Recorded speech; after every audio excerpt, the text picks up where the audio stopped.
Halloween is over, but the seasonal recipes have just begun. This baked apple pie protein oatmeal we did a few years ago has continued to do well. So today, we're keeping that energy and making a baked pumpkin protein oatmeal.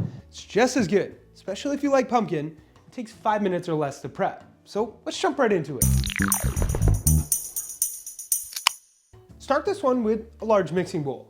Add into it 2 large whole eggs, 1 cup of milk or milk substitute, 2 teaspoons of vanilla extract, 2 cups of rolled oats, 2 teaspoons of pumpkin pie spice, 4 tablespoons of a sugar-free syrup, 1 cup of pumpkin, 6 ounces of a vanilla Greek yogurt, 2 scoops of a vanilla protein powder, 1/4 teaspoon of salt, 1 teaspoon of baking powder, and 2 to 3 tablespoons of some optional sweetener if your other ingredients aren't sweet enough. Remember that you can also mix and match all of your ingredients here. Pumpkin Greek yogurt, salted caramel protein powder, and so on.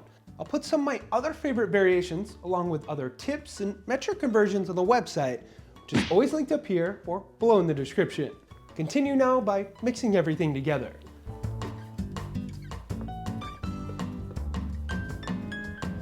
From here, take out smaller baking dishes for single servings or at least a 2-quart baking dish for the whole recipe. Hit it with some cooking spray, then pour your mix in. Optionally top it with walnuts, raisins, chocolate chips, or anything else you want.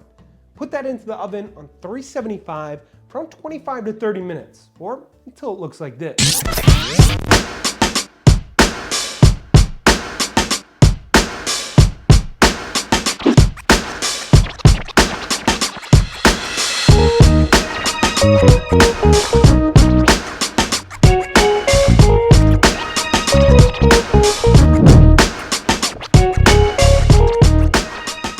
Couple tips to this one. Number 1, to max out the protein in this, you should use a higher protein milk like this Fairlife and some higher protein Greek yogurt.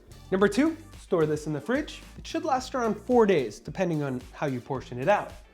Number 3, you can either eat it hot or cold. Both ways taste great. To heat mine, I'll throw it in the microwave for 30 to 45 seconds. And number 4, you don't have pumpkin pie spice? I'll include a quick recipe for that here and on the website. The winner of our last Testing Your Guesstimating for the chips was Bang. Congrats to you. For this week's Testing Your Guesstimating, we're gonna go with this many walnuts. Guess how much you think they weigh in grams in the comments below. The first one closest to it wins a shirt or shaker. 1 guess per person. With that said, thank you all for watching. Hit that thumbs up button if you like this seasonal recipe. Subscribe if you haven't already, so you never miss a recipe. Don't forget to check out theproteinchef.co for all your healthy recipe needs. And of course, stay healthy.